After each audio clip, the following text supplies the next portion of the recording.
Billionaire Richard Branson never wanted to make billions of dollars, but it still happened, somehow. Let's call it a side effect of his life decisions. Just exactly what happened. Let's dive right in. Richard Branson was born in 1950 to an upper-middle-class family where he enjoyed a normal and happy childhood. He was already lucky in the genetics lottery in this regard, but this doesn't mean he was anywhere near being born rich. But he did have a leg up on his competition because his parents were quite progressive.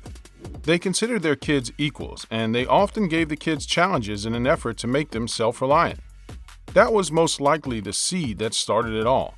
Entrepreneurship was set deep in the Branson kids. Branson's parents were supportive of Richard's ventures from an early age. One big reason might have been because Branson's mom was an entrepreneur herself.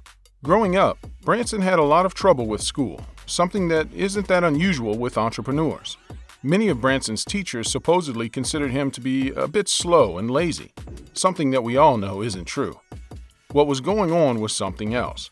He was actually dyslexic. Branson himself admits that by age 8, he still couldn't read and he was hopeless in math and science. According to Branson, he was considered the dumbest person at school. The headmaster of his school famously said to him, "You'll either go to prison or become a millionaire."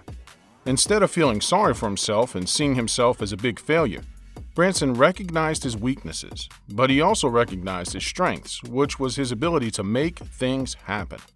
Because he wasn't good with school, he realized that he needed to channel his energy somewhere else, and that something else was monetizing his interests. Branson got into his first business venture at the age of 16 with a magazine called Student. He was looking around for magazines that he liked to read, and he found all of the magazines at that time to be boring. There weren't any magazines out writing about anything he was interested in, so he decided to come up with a magazine of his own. Student magazine covered all the topics that major magazines didn't talk about.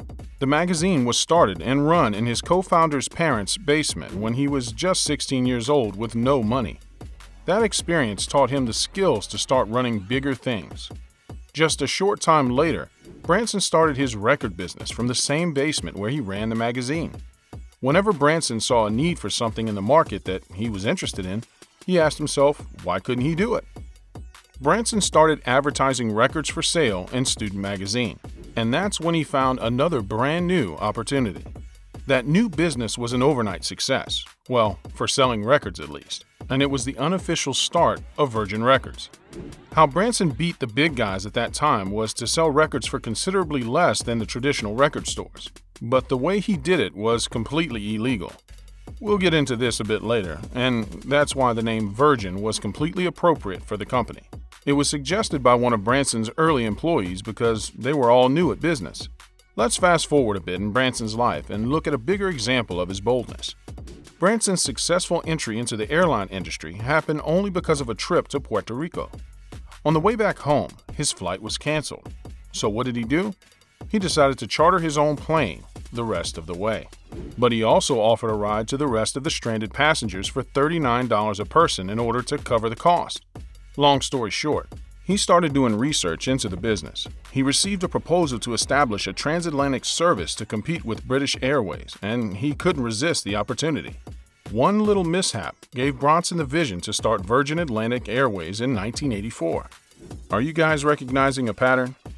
Whenever Branson found an interesting situation, he found a way to monetize it and make a profit.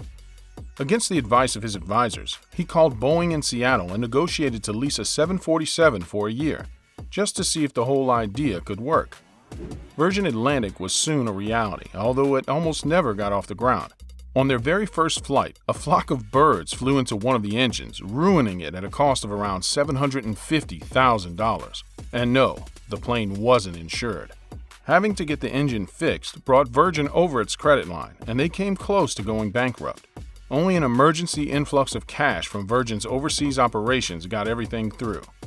However, Branson's path to being a billionaire wasn't without failures. Let's go into one example. Remember when we mentioned how Virgin sold a lot of records, but it was done illegally? Although Virgin's chain of record shops was growing, it actually wasn't profitable.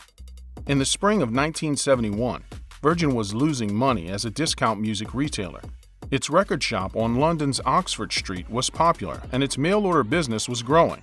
But because of rock-bottom prices, the company was burning cash and digging itself deeply into debt. Branson accidentally found a solution to his company's problems, and that's how he almost fulfilled the other part of his headmaster's prophecy of him in jail. The scheme was simple. Virgin could avoid paying purchase taxes by pretending to export albums internationally that it actually sold in England. In Britain at the time, music retailers paid a 33% tax on records they planned to sell domestically, but the tax didn't apply to records that were sold internationally. Branson discovered that he could stop at customs in Dover, England, and get his export paperwork stamped, and then all he had to do was bring the cargo back home to sell. That way, the company just didn't have to pay any tax. He figured that after just a few of those profitable trips, Virgin would be debt-free. However, after 3 trips of taking records across the English Channel to imaginary buyers, his activities were discovered by UK Customs. To escape jail, he had to pay back 3 times the amount he was supposed to have paid in taxes.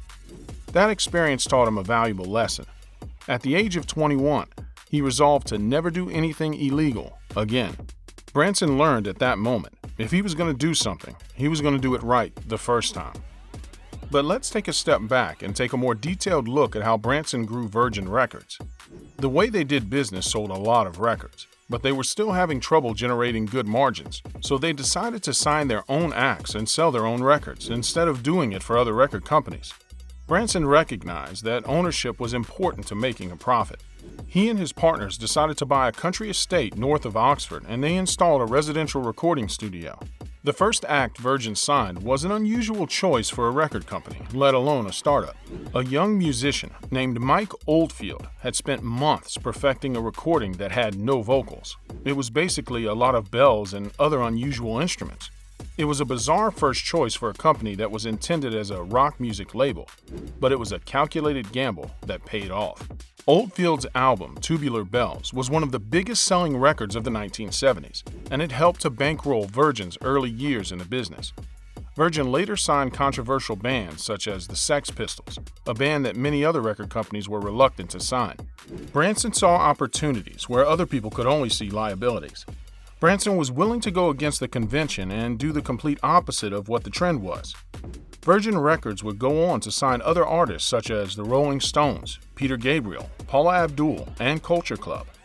By the early 80s, Virgin had become an unconventional big label to contend with. It was all because of Branson's willingness to step outside the box with artists that many contemporary labels were afraid to sign. Let's go forward in Branson's life again. You may know that Necker Island is a 74-acre island in the British Virgin Islands that's owned by Branson. When he first bought the island, it was completely uninhabited. He purchased Necker Island when he was just 28, just 6 years after starting Virgin Group. The story behind the sale completely shows Branson's bold attitude in life. He first became aware of the British Virgin Island in 1978 when he saw the island for sale. He had actually never heard of the Virgin Islands, had no idea where they were located, or knew that the islands are actually called the British Virgin Islands. At that time, he and his partners were still in the early days of Virgin Records. Branson by no means had the money to buy an island, but he was trying to impress a girl he liked, so he called up the realtor and said he was interested.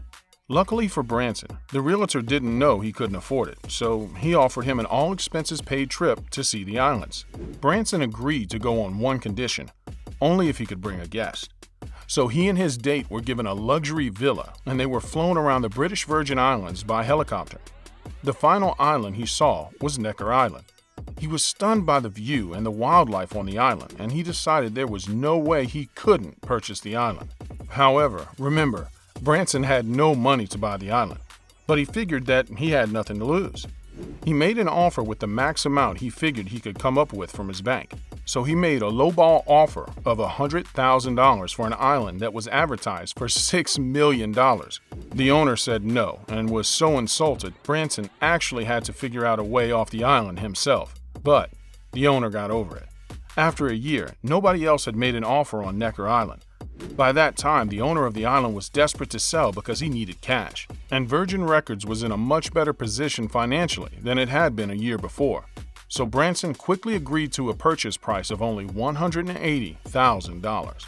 The only condition was that Branson would need to build a resort on the island within 4 years. It's because of these negotiation skills and his willingness to make bold moves that's put Richard Branson where he is in the business world. Branson will be the first person to admit that he didn't go into his first business to make money. He did it because it was something fun to do and he was passionate about it. Even nowadays, Branson's main reasons for entering a business is that it would be fun and exciting. For example, Branson got into Virgin Galactic because it was fun and exciting to get into.